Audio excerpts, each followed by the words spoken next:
गर्भावस्था केवल एक शारीरिक परिवर्तन नहीं है, बल्कि यह समय माँ के विचारों, भावनाओं और व्यवहार का सीधा प्रभाव गर्भस्थ शिशु पर डालने वाला होता है।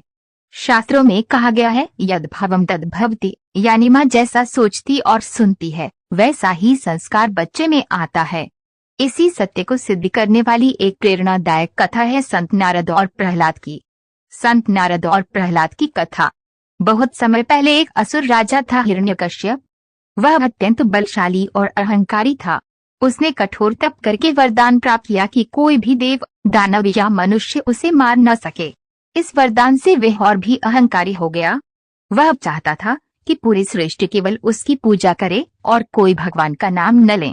लेकिन उसके घर जन्म लेने वाले पुत्र का भाग्य ही कुछ और लिखा था। राजा की पत्नी कयाधु गर्भवती थी। उसी समय ऋषि नारद जी उनसे मिलने आए। नारद जी ने कयाधु को अपने आश्रम में ठहराया और उन्हें रोज भगवान विष्णु के भजन, कथा और धर्म की बातें सुनाई। कयाधु माता स्वयं तो भक्ति भाव से सुनती ही थी, परंतु इन सत्संग का प्रभाव उनके गर्भस्थ शिशु पर भी पड़ रहा था। गर्भ में पल रहे प्रहलाद रोज रोज भक्ति, धर्म और भगवान विष्णु के गुण सुनते और उनके हृदय में भक्ति का बीज अंकुरित हो गया। समय बीता और जब प्रहलाद का जन्म हुआ तो वह बाल्यकाल से ही भगवान विष्णु का अनन्य भक्त बन गया। उसने बचपन में ही अपने मित्रों और गुरुजनों को विष्णु भक्ति का महत्व समझाना शुरू कर दिया।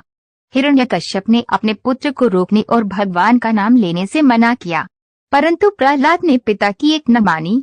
यहाँ तक कि जब पिता ने उसे विभिन्न यातनाएं दी, कभी हाथियों से रौंदवाने की कोशिश, कभी विषैले सांपों के बीच डालना, कभी आग में बिठाना, तब भी प्रहलाद ने नारायण नारायण का जप करना नहीं छोड़ा।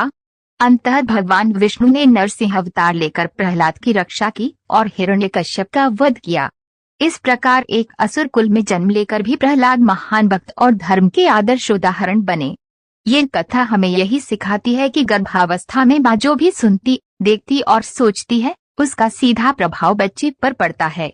यदि माँ भक्ति, सत्संग, धार्मिक कथा, अच्छे विचार और सकारात्मक भावनाओं से अपने मन को भर ले तो शिशु जन्म से ही संस्कारवान और धार्मिक एक प्रवृत्ति का होता है। इसलिए गर्भावस्था में भजन सुने, भगवान की कथाएं पढ़ें, सकारात्मक और शुभ विचार रखें और प्रेम, शांति व भक्ति से मन को भरें। तभी आपका बच्चा भी प्रहलाद की तरह संस्कारवान और ईश्वर भक्त